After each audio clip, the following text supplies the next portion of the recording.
Wamevifanya viwe kawaida, lakini hata wao wanaona aibu kuvikubali. Yani wana force, wanalazimisha. Ndani ya mioyo yao. Yes, yani wanakosa amani. Yes. Okay, sawa. Tumalizie la mwisho. Kilichotokea Nepal kimeibua maswali mengi sana katika generation ya sasa hivi, kwa maana ya Gen Z. Ni dunia ya sasa hivi, vijana wataki kutawaliwa, wanataka waende vile wanavyotaka wao, ama ina maana gani hasa katika hichi ambacho tunachokiona? Kwa sababu sio taifa la kwanza. Kenya imetokea, na baadhi ya mataifa mengine ambavyo Faransa pia ndio imekuwa hivyo, Uingereza the same pia. Ina maana gani hasa hii? Ndo wakati tunaongea, na ndo maana wanaambia wana fuse katika maelezo ambayo yanakuepo kwenye fuse. Naweza nikapandikiza kitu hapa, alafu tukaja tukakutana nacho mbele. Ndio nilichokuambia. Tuko kwenye maandalizi ya ujio wa New World Order. Na watu ambao watatumika kuileta New World Order ni vijana. Hii kitu mtu akiangalia, hebu kwa ambao hawafahamu kilichotokea na pale, hebu elezea tu kwa ufupi, alafu mimi niendelee nao. Kuna watu wana mitandaoni ambao walikuwa ni baadhi watu wanaozungumza kwenye mitandao, walikuwa wanaonesha watu namna gani ambavyo viongozi, watoto wa viongozi wanatumia sana pesa, magari, vitu vingine tofauti, ule utajiri wao, pesa wanavyotumia, na maisha kama ilivyo kawaida. Mataifa mengi uchumi siku hizi umekuwa hivyo. Watu wana maisha magumu, lakini viongozi watoto wao wanatamba na pesa. Kwa hiyo ikabidi baadhi ya viongozi, wananchi wengine mitaani na hivyo wakashirikiana, wakatengeneza maandamano. Ndio hivyo waziri mkuu akajiuzulu na baadhi ya viongozi wa serikalini wakaondoka. Ikabidi sasa baadaye kilichotokea ndio ikaja kaundwa serikali mpya, ambaye ni mwanamama ambaye alikuja kamp. Sawa. Kwa hiyo ni kwa watu ambao hawajui kinachoendelea. Baadhi ya watu wanaweza kaangalia matukio kama isolated incident. Nikimaanisha kama tukio ambayo ni mufradi, inajitegemea, ni moja, haina kama havijaungana. Ila umeongea kitu cha muhimu. Ukasema kuna Nepal, sawa? Tumeona ndugu zetu wa Kenya, sawa? Malawi sijui kama tujue kinachoendelea nako. Umeona? Tumeona sasa hivi kinachoendelea Uingereza, tumeona kinachoendelea sasa hivi Ufaransa, tumeona kinachoendelea Ujerumani, sawa? Na hiyo listi nikiamua kuitaja ni ndefu. Ikiwepo ndani ya Marekani, mpaka Trump kuna baadhi ya miji kapeleka National Guard. Ilitokea pia yes. Actually kuna baadhi ya miji kama 3-4 mpaka sasa hivi kuna National Guard wako pale. Sawa? Kwa hiyo mtu anaweza akasema tu kwamba ni kitu kimoja, bahati mbaya. Sio bahati mbaya. Ile ni maandalizi ya mifumo. Gen Z ndo atakaotumika kwa sababu ya ya kuleta mfumo mpya wa New World Order. Kuna kitu kinaitwa Hegelian dialect. Hegelian dialect ni hivi. Unakuja, kuna mfumo ambao upo. Sawa? Alafu unaleta mfumo ambao ikosoa mfumo, kwamba mfumo una matatizo. Kwa hiyo unaleta tatizo. Matokeo yake inatokea sintofahamu, inatokea vurugu between two side. Kwa hiyo kuna mfumo ambao upo, alafu unaleta mfumo mwingine ambao unaleta na kuonesha kwamba mfumo uliopo sasa hivi una matatizo. Inaleta shida. Kwa hiyo kuna thesis, alafu kuna antithesis. Sawa? Thesis ndo mfumo ambao upo. Alafu kuna antithesis ambao ndo mfumo ambao haukubaliani na mfumo ambao upo. Kwa hiyo kunapokuja na vurugu, matokeo yake ni nini? Watu wanataka suluhisho. Unakuja na suluhisho ambazo ndo synthesis. Sawa? Sasa synthesis yenyewe kwenye Hegelian dialect ni solution ambayo yenyewe inazaa tena tatizo. Umeelewa? Kwa hiyo ni solution haijakamilika, ambayo inakuja kama solution ya hii thesis na antithesis. Ni solution yake, lakini yenyewe ina matatizo. Sawa? Kivipi? Inakuwa imeundwa katika mfumo ambao ina solve hizi mbili, lakini yenyewe ina mapungufu. Ni sawa unajenga ukuta wa udongo ambao kwa haraka ukiangalia udongo labda umejenga ukuta, inazuia upepo nini, mbu nini. Ikinyesha tu mvua inadondoka. Kwa hiyo ni ukuta ambao wenyewe sio imara. Huenda ikaonekana ina solve tatizo ambalo lipo, labda la baridi, upepo, mbu na vitu kama hivyo. Kwa hiyo synthesis ni solution ambayo yenyewe inazaa tatizo lingine. Kwa hiyo inakuwa ni loop. thesis, antithesis, synthesis, thesis, inaelewa. Kwa hiyo ndo mifumo ambayo tupo sasa hivi. Kwa hiyo sasa hivi nani alileta demokrasia? Marekani ilianzia huko. Sio Marekani kanani? Ni wanaoandaa mfumo wa New World Order. Ndo walioleta. Asili yake inaaminika kwamba ni Greece. Sawa? Ndo ikaja tukaletewa mpaka sasa hivi tunaambiwa kwamba tumeaminishwa mpaka kuna kauli mbiu kwamba demokrasia, hakuna maendeleo bila demokrasia. Tumeshaaminishwa hivyo. For the people, si by the people. Hayo aliyasema Abraham Lincoln. Democracy is a government of the people, by the people, for the people. Umeelewa? Ndo tafsiri ya Abraham Lincoln. Lakini kuna tafsiri nyingine ambayo inasema demokrasia ni kwamba watu wana uhuru wa kuongea, alafu wengi wape, ambao ni mfumo mbaya sana. Sometimes wengi hawajui, wanakosea, na matokeo yake ndio ile nikakwambia synthesis inaleta solution ambayo ni tatizo.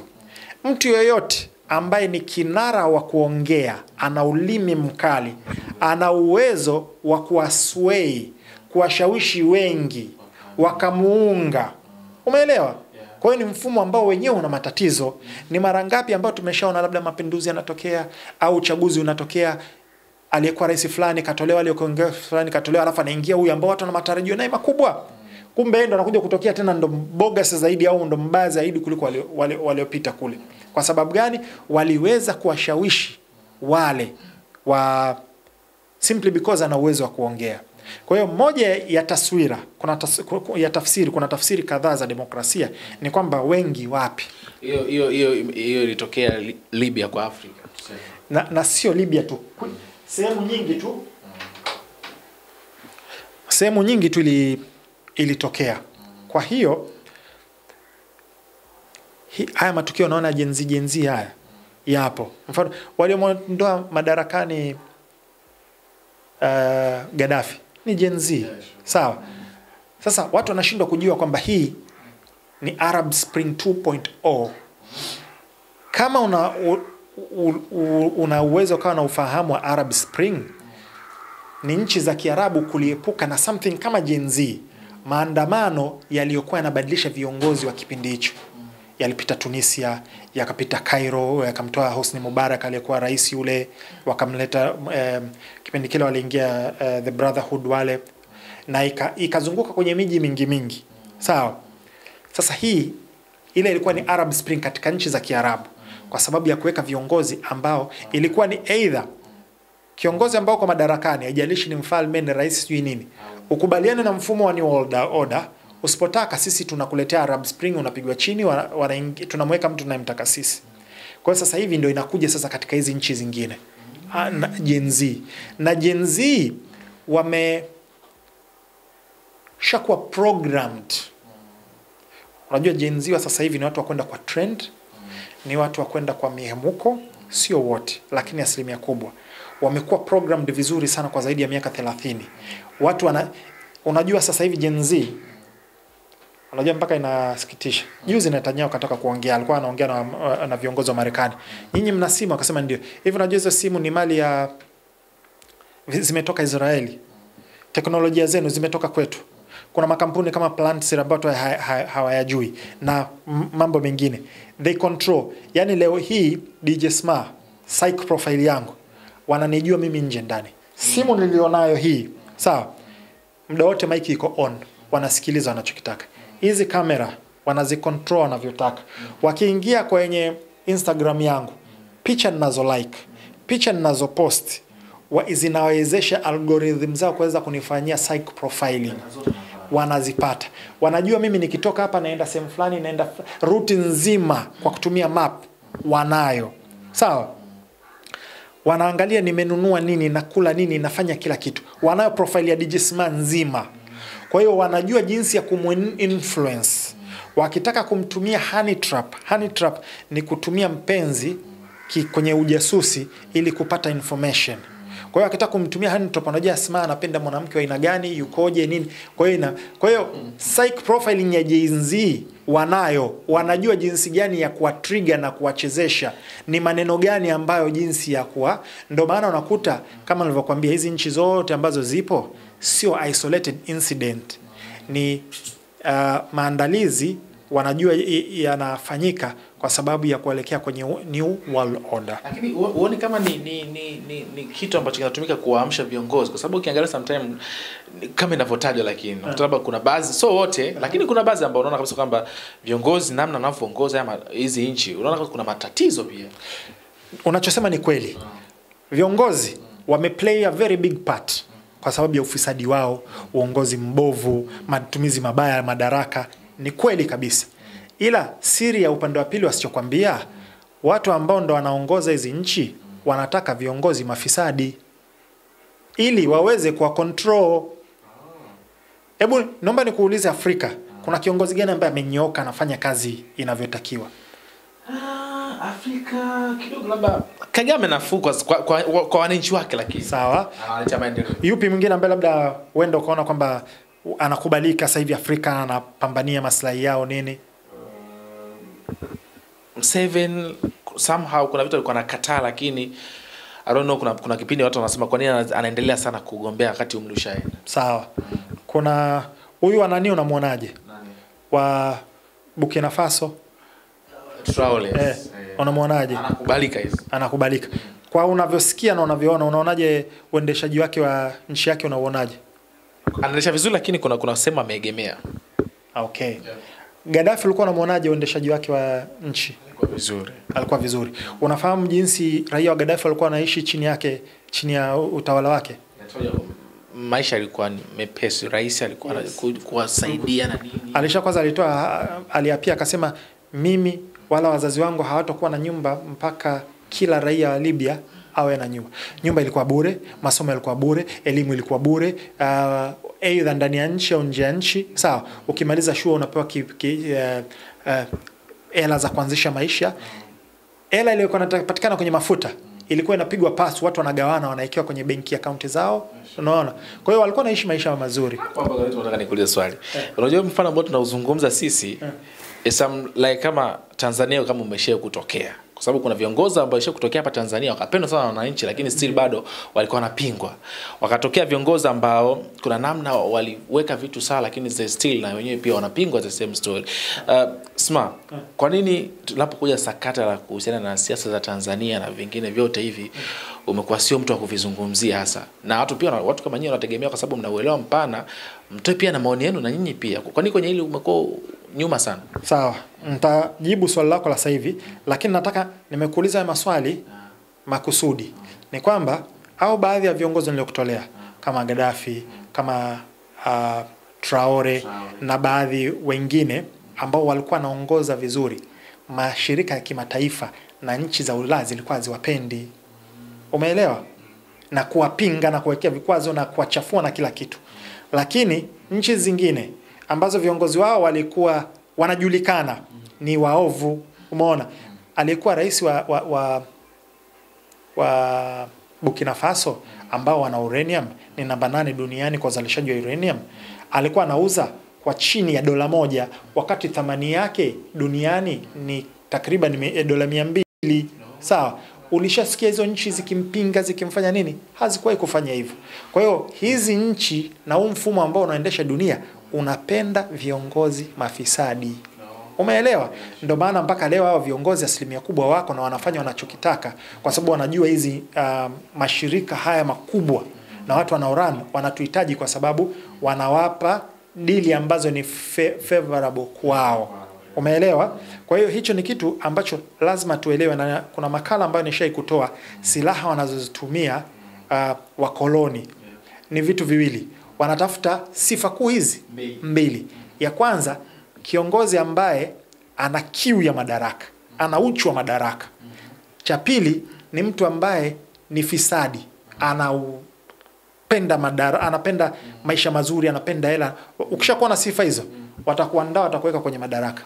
Kwa sababu mtu mwenye kiu ya madaraka atatumia njia yoyote kuua, kukandamiza, kufanya nini, kuvunja sheria, apate madaraka na aendelee abaki pale. Na atafanye kile anachokiweza, aendelee kula hela na kufaidika yeye. Kwa hiyo wale waliomweka pale watafaidika naye.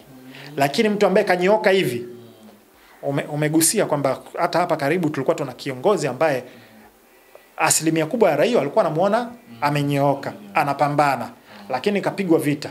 Na hayo mashirika ya nje, na hayo mataifa ambayo ndio kila siku wanasema acheneni ufisadi sijui nini. Lakini kuna nchi ambazo kama Gabon, yule nilishaikufanya coverage yake. Jamaa alikaa madarakani bongo. Someone bongo. Yani walishafanya kama ile nchi ni yako ya kurithishana tu. Miaka yote, miaka nini, lakini ukija ukiangalia rasilimali zinaenda wapi, same thing yako. Huwezi kuwasikia wao wakiongelea mpaka hizi nchi zetu. Swali la pili ambalo umeliuliza naomba ulirudie. Smart wanaamini katika uelewa wako na namna ambavyo unaifahamu geopolitics.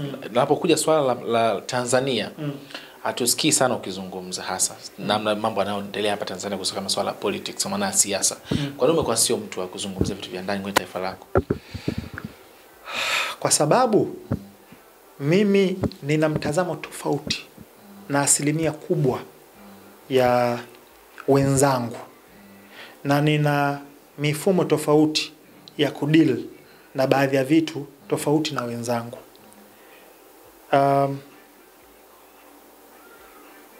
Nikutolee, na hichi ni kitu ambacho huwa sikiongelei. Umeuliza, nitakiongea leo mara moja na sitakuja kukiongea tena. Ambaye atakuwa na uwezo wa kukifahamu atakifahamu, kwa sababu kila mtu ana mifumo yake kudeal na hivi vitu. Analysis yangu ya kinachoendelea, kuna makundi kama 5 katika medani ya uongozi na perimeters za uongozi. Ya kwanza, kuna ambao wako madarakani. Sawa? Kwa ngazi tofauti tofauti.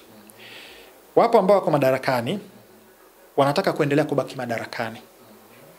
Wapo ambao ni wazalendo, wanafuata haki na wanasimamia, wanatekeleza majukumu yao kwa njia ambayo nadhani hata Mungu anapenda. Ila wapo ambao ni mafisadi, ni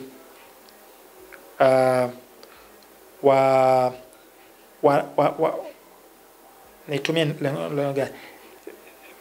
walafi wa madaraka, wanataka waendelee kubaki kwenye madaraka ili waendelee kulinda maslahi yao na kulinda vyeo vyao. Na wanataka haswa madaraka ili waendelee kulinda maslahi yao. Hiyo kundi la kwanza. Kuna kundi la pili, ndio maana nasema mimi nakwambia naangalia vitu kwa tofauti.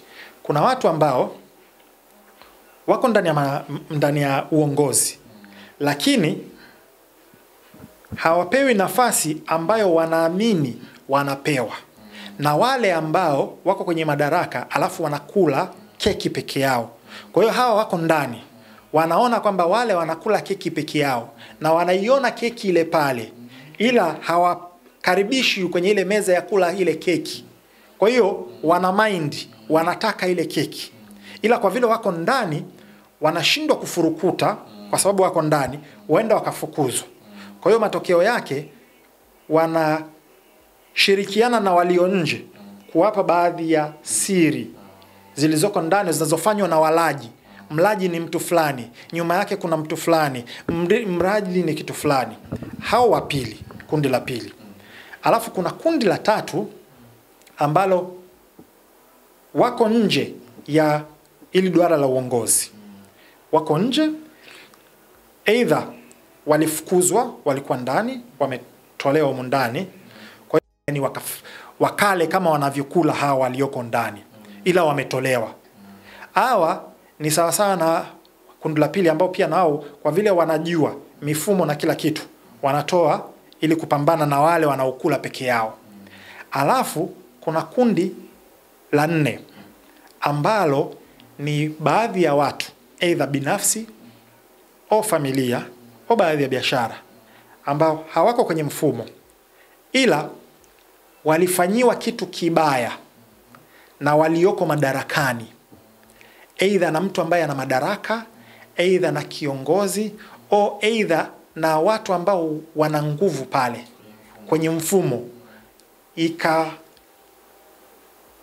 wakafanywa kitu ambacho sio haki, sio kikawanyong'onyesha, kikawatia hasira, wamededicate maisha yao kuhakikisha wanapambana na hao watu ambao wako kwenye madaraka. Umeelewa? Kwa hiyo hao watu maisha yao yote ni kupambana na wale ambao wako pale. Yaani hawa ni watu ambao wana revenge, vendetta, visasi. Harakati zao zote zinazofanywa ni za visasi. Umeelewa? Hiyo kundi la 4. Alafu kuna kundi la 5 ambalo ni baadhi ya mashirika either ya kidini au ya kibiashara ambayo yalikuwa either yana influence, maslahi yao yametingishwa, au walitaka baadhi ya maslahi yao yatekelezwe, hayajatekelezwa, na ambao wako kwenye mifumo. Kwa hiyo wamemind. Umeona? Kwa hiyo wamemind. Kwa hiyo wanatumia resources zao kupambana na wale wako kule ndani. Sawa? Alafu kama nilivyosema, kuna lile kundi ambalo nimelitaja wako nje, lakini nao wanataka waingie wale lile keki. Sasa ukiacha wale niliokuambia wa mwanzo kabisa kwamba wapo watu ambao ni wazalendo, wanaipenda nchi yao, wanataka kupambana, wanatekeleza wajibu wao, hao ni wachache sana, yani naweza nikasema wafiki hata 10%. Sasa unaona makundi yote 5 niliyokutajia, yote yana silaha hii moja ambayo ndio yote wanapigania. Sawa? Nayo ni aina fulani ya raia. Sawa? Kuna raia ambao wapo wanaona kuna madudu yanafanyika, wanapambana nayo kwa njia moja au nyingine. Sawa? Alafu kuna raia ambao mentality yao ambao ndo 1% niliyokuambia wamekuwa program dawa Gen Z, sio wote ila 1% wana victim mentality. Wao wanaamini kwamba wanastahili kufanyiwa, wao wanaamini kwamba chochote wanachokikosa au chochote ambacho sio kizuri kwao sio kosa lao, ni kosa la mtu. Wanatafutiaga mtu yeyote wa kumwangushia jumba bovu. Umeona? Hawa watu ni watu hatari sana, kwa sababu ni rahisi sana kuwasway. Hawa ni watu ambao kuna baadhi ya usemi unasema hivi, misery loves company, kwamba hawa watu wanataka ili kujustify kile wanachokiamini, nikutolee mfano. Tuko watu 3. Tumekuwa pamoja, maskani moja, tumeenda shule moja nini, tumemaliza tulikuwa labda tunakaa mtaa mmoja. Mmoja kati yetu kapambana, katoka either kaenda kujiongeza kielimu, kaenda kasoma, kapata cheo sehemu fulani, au kapambana kibiashara. Yeye badala ya kukaa maskani akawa anatoka either kaanza biashara ya kuuza chipsi au kusafisha au akaajiriwa sehemu. Asubuhi anaenda pale kwenye duka la mangi anauza, akirudi kapewa buku 2 buku 3, anapita maskani, vipi mko fresh? Wewe siku hizi umetutenga sio? Imeenda kajifunza, katoboa, kawa na duka lake la jumla, kawa na nini. Sawa? Hawa ambao walikuwa wamekaa tu hapa, hawajajituma, muda ambao rafiki yao anapambana, wao wamekaa tu hapa, huyu akitoboa, siku hizi umechange mwanangu, na time tena na sisi yani, unaona umeshatoboa maisha yani. Umeona? Kwa hiyo kwanza wanamtupia lawama, alafu cha pili wanajilaumu, wanaanza yule kasaidiwa, yule atakuwa kaiba kwa ile bosi wake wa zamani, yule atakuwa kuna ndugu yake fulani tunasikiaga sio yuko wapi huko ndo atakuwa kamtumia. Yani hawataki kukubali kwamba mwamba kapambana kupata alichokipata. Wanataka ili wao wasijisikie vibaya kwamba wakati mwenzetu anapambana sisi hatujapambana, kosa ni la kwetu. Hawataki kuchukua. Kwa hiyo wanatupia lawama kwa mtu mwingine, wanajitahidi kudiscredit mtu mwingine. Na hawa wakikutana na mwingine wa 3, wote tunaungana, yule mwanangu yule kasaidiwa tu. Umeelewa? Kwa hiyo kuna watu wa aina hii ambao mentality yao, wewe ngoja nikuulize. Sasa hivi ni awamu kama ya 6. Sawa? Awamu ya kwanza ya Nyerere, kuna watu walikuwepo wakapambana na maisha yakaenda, pamoja na mfumo uliokuwepo, pamoja na mapungufu yaliyokuwepo. Awamu ya Mwinyi ndo ambao kipindi ambacho Tanzania ilifunguka kiuchumi. Sawa? Kuna watu walipambana wakatajirika mpaka sasa hivi wameendelea kuwa matajiri. Kuna watu ambao ndo kipindi hichi mambo yalifunguka kwao. Na kuna wengine wako vile vile, awamu imekuja na kuondoka wako vile vile. Awamu ya Mkapa same thing. Kuna ambao walitoboa pamoja na mfumo uliokuwepo, pamoja na mapungufu yaliyokuwepo. Awamu ya Mkapa ya Kikwete same thing. Kuna ambao walipambana wakatoboa pamoja na mapungufu yaliyokuwepo, pamoja na madudu yaliyokuwepo. Lakini walitoboa walipambana wakatoboa. Na sisemi kwamba kukua kuna madudu. Alafu kukaja na awamu iliyofuatia ya tano ya Magufuli na awamu ya sasa hivi. Sawa? Kuna watu ambao takriban hizo awamu zote zimewapita, zimekuja na kuondoka.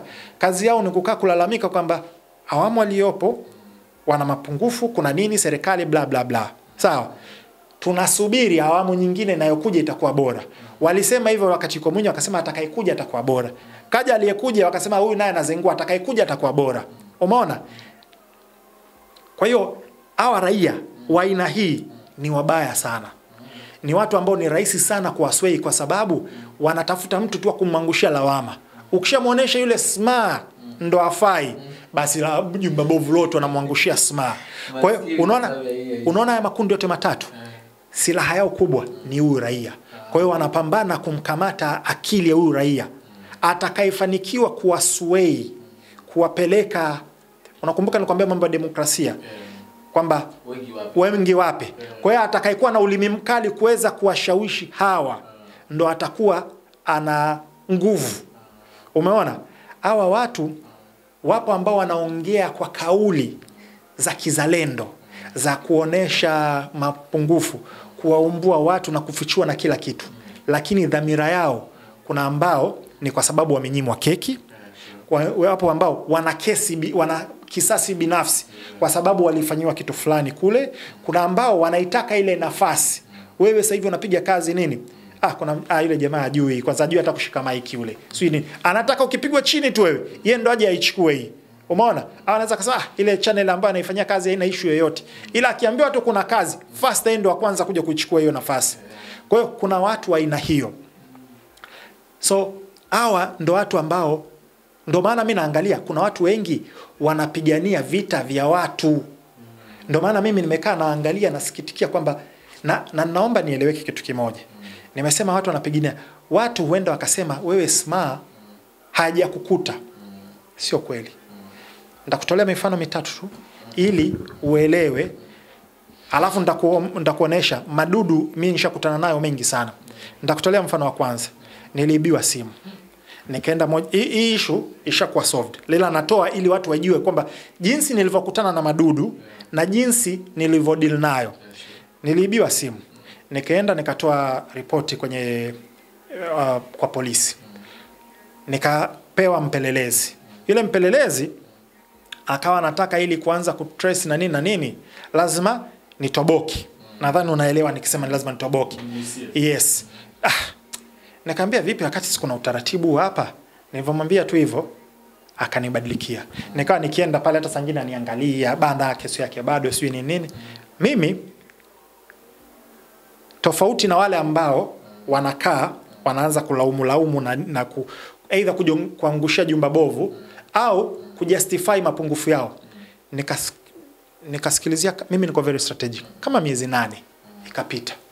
Kwa njia yangu binafsi nikatrace ile simu ikapatikana. Kuangalia mwenye kutumia ile simu ni yule mpelelezi. Sure. Yule mpelelezi aliipata. Nikamchukua mtu mwingine ambaye yuko kwenye kikosi, nikamuita nje ya ofisi.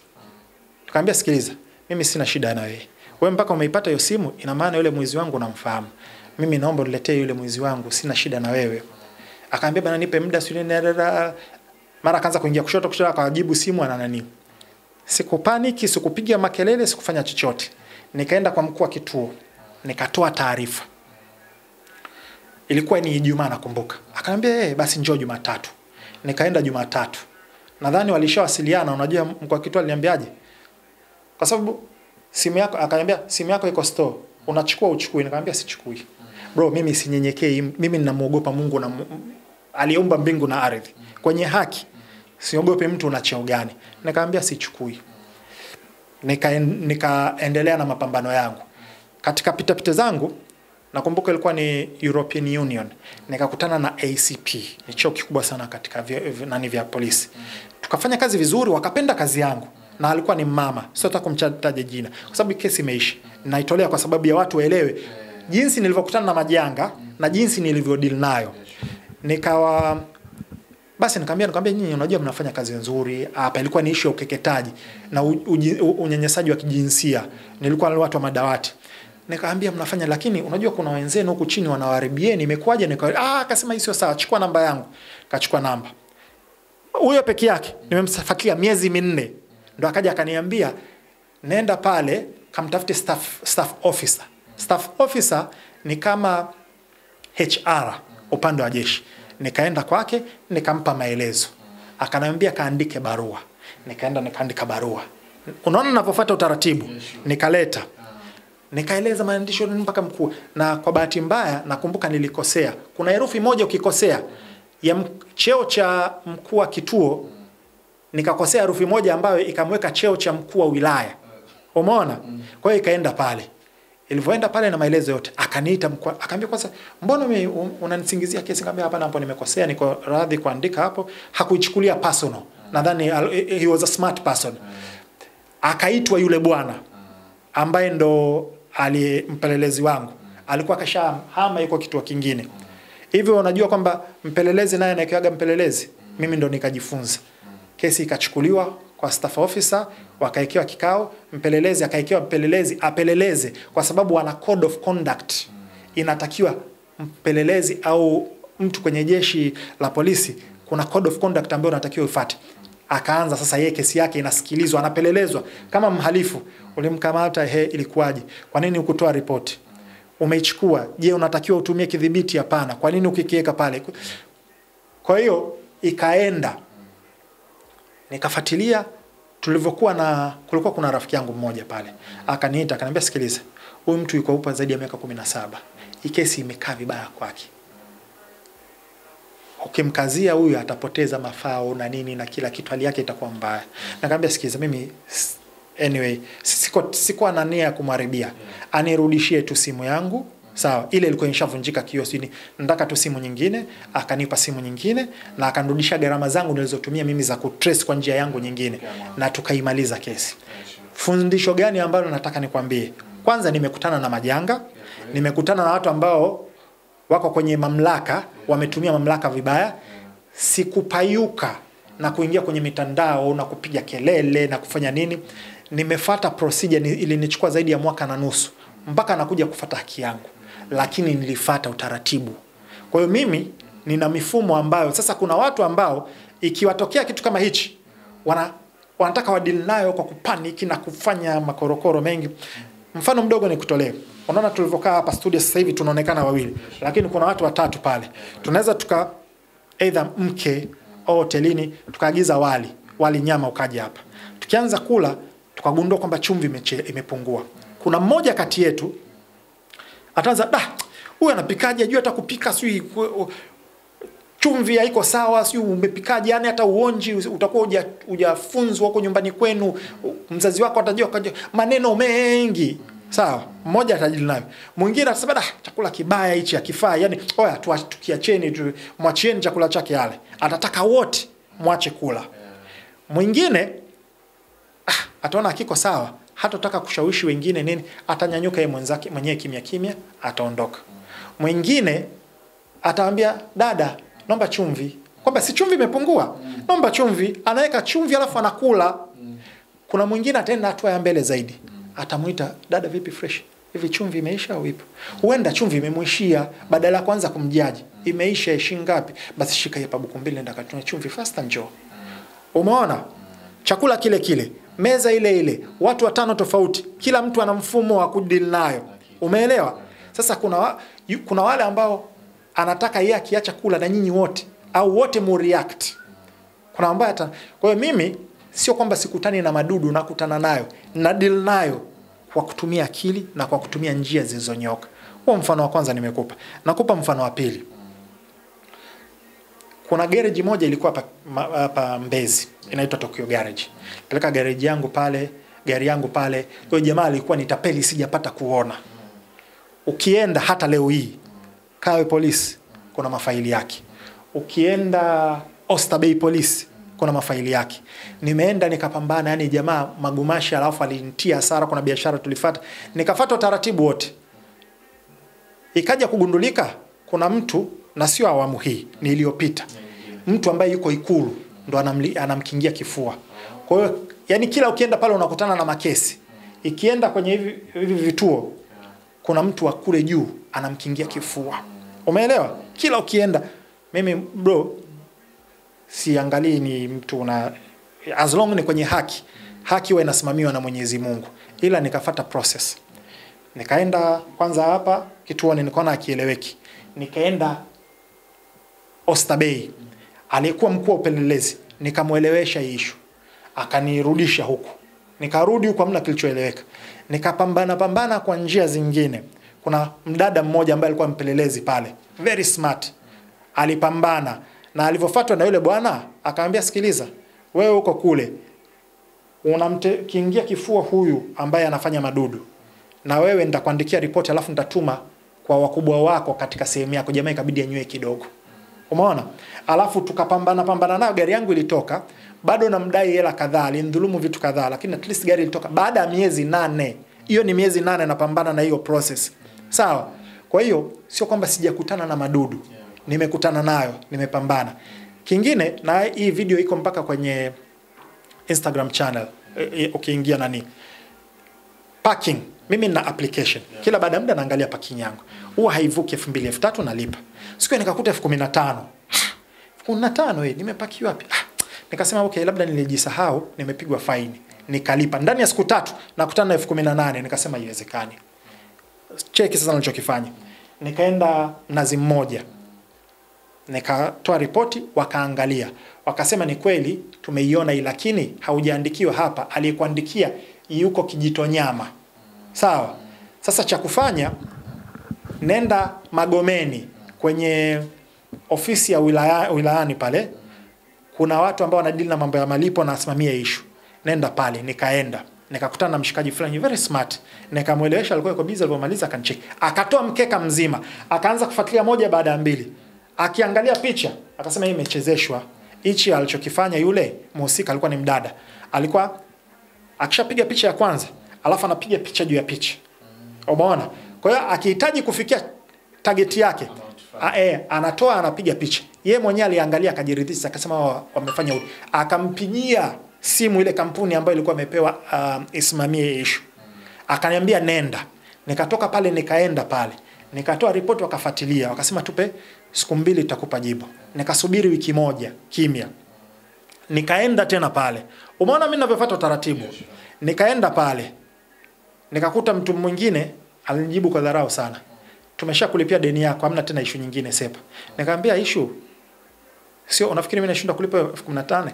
Nataka ambao wanafanya mchezo wawajibishwe, kwa sababu mimi nimepata kufuatilia ni watu wangapi ambao wamepigwa na parking huko kwa sababu ya mchezo. Nataka. Alinijibu jeuri, hakuna nini. Nikarudi nikatoa report kwa jamaa wa Magomeni yule, sawa, wa mwanzo. Nikasubiri kama wiki, hamna kilichofanyika. Nikaandaa makala, nikayaeka Instagram. Nadhani alipata, yalitazama zaidi ya watu 100,000 na alikuwa. Alafu ukiingia kwenye comment watu wametiririka. Watu waliokutana na hayo madudu. Umeona sasa? Kwa hiyo mimi sio mtu wa kupayuka kwamba sikutani na madudu, nakutana nayo lakini na deal nayo. Mfumo kwa utaratibu. Na hiyo ya pili nilifuata utaratibu. Sasa kuna watu ambao wanataka ile siku ya kwanza tukutana nani, uende kwenye mitandao, uanze kupayuka, uanze kufanya ya mwisho lakini hiyo ni awamu iliyopita, ilikuwa enzi ya marehemu. Yule mtu alikuwa kipindi hicho. Ndio kulikuwa kuna haya madudu. Sawa? Wa mwisho ni ni karibuni. Mimi DJ napambana katika hali yangu, imefika kipindi nikapambana mwaka jana nikachukua mambo ya EFD na vitu kama hivyo nalipa. Imefika kipindi nimeenda kufanyiwa assessment. Alinifanyia assessment mama mmoja, kwanza alikuwa haiko friendly kabisa. Alafu kanipiga assessment makadirio, nikamwambia angalia kazi niliyoifanya. Makadirio ninayofanya ni almost tunagawana. Umeona? Almost sio nusu kwa nusu, karibia 30% na around pale. Sio rafiki, mimi sina shida kulipa.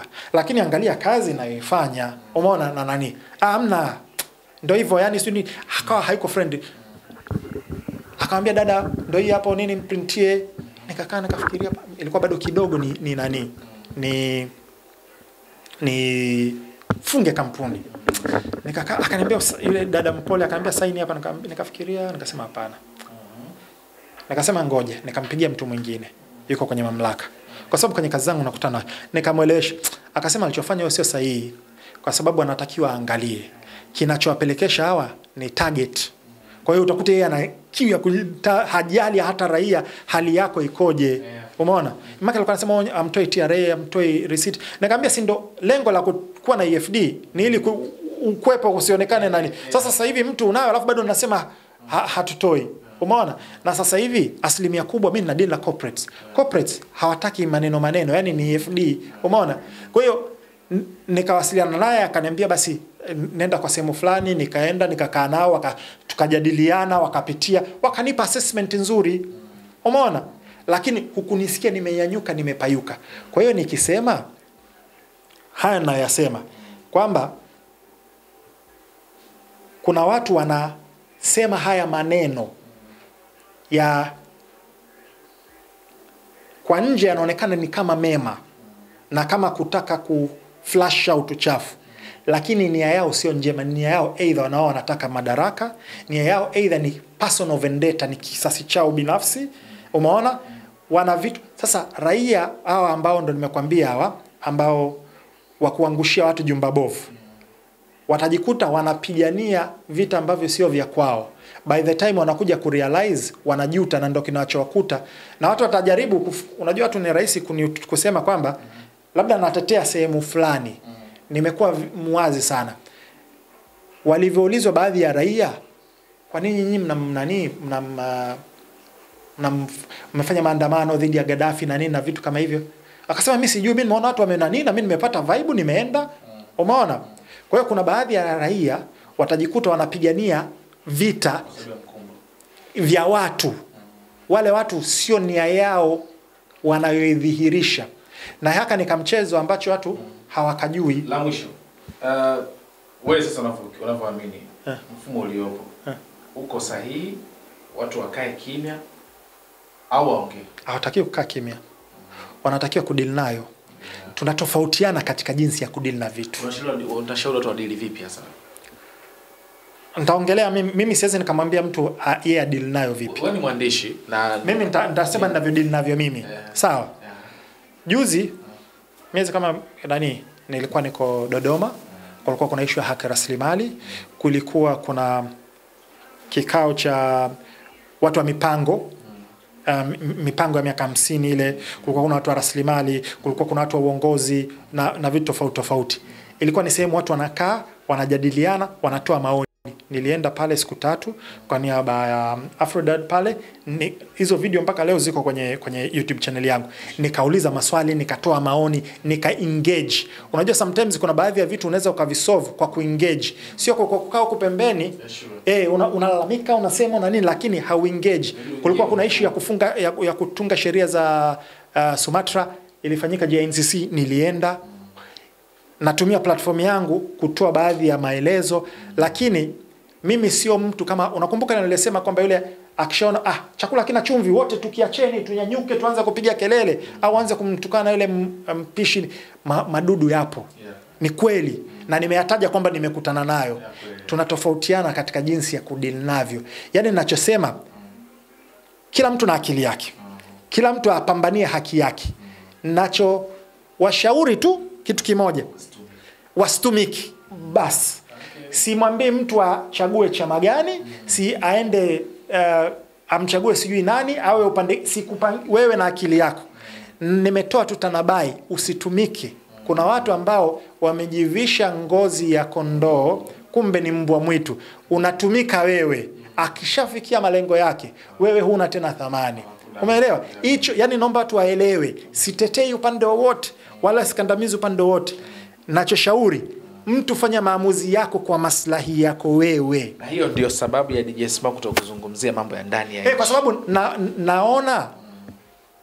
naona kabisa, nauona mchezo. Wewe mara ngapi unaona kwamba mmoja alikuwa upande wa pili, aidha alikuwa kwenye chama tawala, katibu mkuu katoka huku, akaja kwa balozi. Sio huyo specifically. Yani mifano iko mingi. Wengine sasa hivi wanagombea ubunge, wengine wanagombea sehemu fulani. Sio specific kwa huyo. Ila wengine walikuwa kwenye chama tawala, sasa hivi nasikia wamehamia kwenye upinzani. Sawa? Wengine walikuwa wabunge, wengine walikuwa mawaziri, wengine walikuwa labda wakuu wa mikoa au sehemu tofauti tofauti. Na wapo ambao walikuwa kwenye upinzani wamehamia huku. Hao ambao walikuwa wanawasema hawa na kuwakosoa na kila kitu wameenda upande ule wa pili. Na ambao walikuwa upande wa pili wamehamia huku. Can't you see? Hamuoni mchezo unavyochezwa? Watu wanapambania maslahi yao, alafu nyinyi mnatumika. Kama mnakumbuka, kuna mmoja alikuwa mpaka waziri mkuu. Sawa? Huku mambo ya kwenda kama alivyotaka. Akahamia huku, waliokuwa wanamsema na rekodi zipo na wakasema mambo yake yote, walimpokea na kumsafisha na kumpigia mpaka barabara vitenge na kumtanguliza. Na yani ninachoambia watu ndio hichi ninachosema. Usitumike. Yani watu wale nilisema haya makundi yote, wenye revenge, wenye keki yao ambao wanataka kuendelea kula, ambao wamenyimwa keki na wanaitaka keki, sawa, ambao mashirika, taasisi za kidini pamoja na taasisi za kibiashara ambao pia madili baadhi yamenyang'anywa yako sehemu zingine, sawa, hawana uzalendo, hawanijali mimi wala wewe, wanataka tutumie sisi kwa sababu ya maslahi yao. Na mifano iko mbele ya watu macho, lakini hawaoni. Nijesema tunazungumza mambo mengi sana. La mwisho naambiaje watu wako na kutazama sasa hivi? Bahati nzuri pia nimekuja na studio mpya. Wategemea hapa sasa hivi kutoka kwa DJ Sma. Mimi naendelea as usual. Lengo langu mimi ya kwenye Fuse ni kufungua akili ya Waafrika. Mimi sijichukulia ni Mtanzania peke yake. Mimi najichukulia ni Mwafrika. Na ninatazamwa na, ukiingia kwenye comment section yangu, Waafrika wengi, Kenya, Uganda, Tanzania, Burundi, diaspora ambao wako nje ya nchi. Mimi ninachotaka ni Waafrika ambao wana mentality sahihi. Umeona? Tuweze kuangalia mambo yakoje, tuweze kujua. Kuna makala ambayo niliyatoaga kama miaka 2 na nimeyaposti tena yako pale. Je, demokrasia ni mfumo sahihi wa uongozi? Uko pale. Na nimeeleza in details na kwa nani, ili watu wafaidike nayo. Wanapofanya maamuzi, wafanye maamuzi sahihi. Umeelewa? Kwa hiyo mimi naendelea na mapambano yangu ya kufungua watu akili kadri ya uwezo, na mimi naendelea kujifunza. Ninapokosea niko tayari kurekebishwa kwa hoja na facts. Sawa? Ndio hivyo napambana. Sasa hivi na studio, nadhani mlivyokuja mara ya kwanza, kama unaokaleka clip unaweza kidogo kaona, na sasa hivi jinsi ambavyo tumepiga hatua fulani, hatujakamilisha. Leo tumekaa tu juu ya meza. Kuna vitu ambavyo natakiwa viwepo. Kwa hiyo naendelea kupambana mdogo mdogo kuzidi lengo ni kufungua akili ya ila nachotaka watu, do the right thing. Fanya kitu kwa njia sahihi. Kuna usemi mbaya sana ambao unasema the means justifies the end. Kwamba njia inayotumika